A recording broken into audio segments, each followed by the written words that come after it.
Madam President, I want to begin by responding to a particularly disgusting comment made over the weekend by Russian Foreign Minister Sergei Lavrov. As the Russian army continues slaughtering civilians, Foreign Minister Lavrov did what many others who now reside in the dustbin of history have done before him: resort to anti-Semitism to defend his nation's action. As the highest-ranking Jewish elected official in the United States, I take particular umbrage at what Mr. Lavrov said. Asked on Italian television yesterday to defend his nation's invasion of Ukraine, Mr. Lavrov asked on Italian television yesterday to defend his nation's invasion of Ukraine, Mr. Lavrov repeated the deranged conspiracy that Ukraine is dominated by neo-Nazis and dismissed President Zelensky's own Jewish heritage by saying, to quote Mr. Lavrov, "I believe that Hitler also had Jewish origins." He also added, quote, "We've been hearing the wise Jewish people say that the biggest anti-Semites are the Jews themselves." I have only one word for this: sickening. It is sickening. Mr. Lavrov's comments are just sickening and deserve to be condemned by all who oppose the dangers of anti-Semitism. They tap into the very old and very poisonous notion that the Jewish people themselves were the architects of the worst human atrocities of modern history, even when they were aimed at Jews themselves. Mr. Foreign Minister, you're fooling no one. The war crimes committed by Russia are as plain as day for the world to see. And to justify Russia's violence with appeals to anti-Semitism is sickening. It is dangerous. It's chilling to see Russia's top diplomat. He should not be called a diplomat after saying that.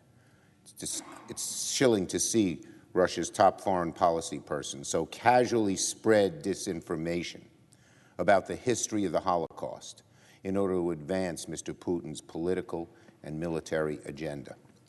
I condemn Mr. Lavrov's comments in the strongest possible terms, and every individual who wishes to guard against the poisons of anti-Semitism should do the same.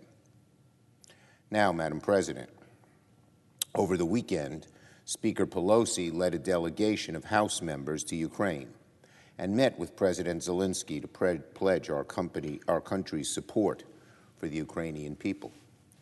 We have the obligation to demonstrate that support by approving another round of Ukrainian emergency funding. Now that President Biden has made a formal request for $33 billion, our appropriators are hard at work turning the request into legislation.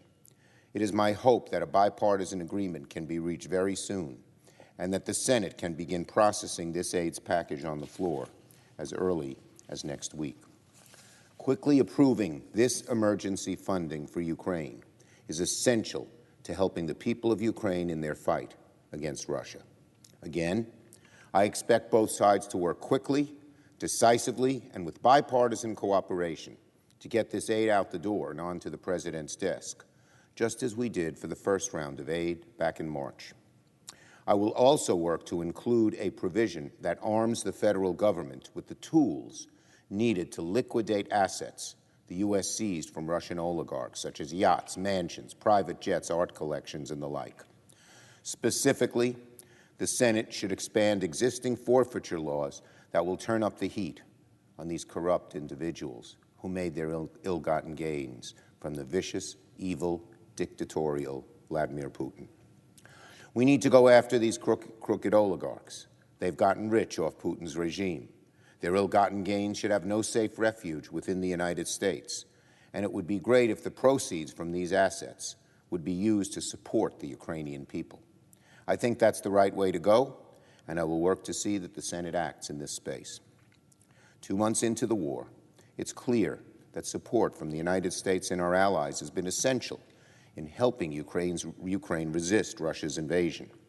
But the bloodshed is very likely far from over, and the cost borne by the Ukrainian people has been immense. According to the UN, at least 3,000 civilians have been killed since the start of the war, and the true numbers, unfortunately, sadly, far higher than that in all likelihood. The United States thus has a moral obligation to give the Ukrainian people the tools they need for as long as they need them, more money for javelins, stingers, howitzers, switchblade, unmanned aerial munitions, and much more. And make no mistake, the Senate will move swiftly to get an emergency funding package passed and sent to the President's desk. On COVID. Now, in addition to providing emergency funding to Ukraine, the Senate must also keep prioritizing another round of funds to fight COVID and keep our families safe. On Ukraine funding and COVID funding, Republican obstruction will not serve the American people. Instead of threatening political games, I urge Senate Republicans to work with us to get moving on COVID funding ASAP. Over the past few months, the United States has made unmistakable progress in getting life closer to normal than at any other point since the spring of 2020. But as we all know, all it takes is another nasty variant to force new closures of our schools, our businesses, our churches, our communities. Meanwhile, every day that we don't act to pass new COVID funding is another day that other nations place orders on the remaining supply of vaccines, of testing, and of therapeutics, in particular therapeutics. God forbid another variant begins spreading across the country and we don't have the tools, the medicines, the vaccines, the testing in place to respond simply because our Republican friends have blocked our ability to fund now the ability to buy those materials, those vaccines, those therapeutics, and keep them on the ready if and when a new variant hits. If Republicans continue to obstruct more funding, then a few months from now we could be in the terrible situation of not having enough vaccines to save lives, enough testing to monitor disease, and enough therapeutics to reduce the severity of cases of COVID when they come. Let me say that one more time. If Republicans continue to obstruct more funding now, then a few months from now, we could be in the terrible situation of not having vaccines to save lives, testing to monitor the disease, and therapeutics to treat the disease. I don't want to have to read that back in someone's face 3 months later. I'd rather have the funding now. That's what most Americans want. Please stop obstructing. We don't need to go down that path, as I said. By now, we have tools and know-how to prevent closures of schools and of stores and of everything else in case another variant makes its unwelcome arrival.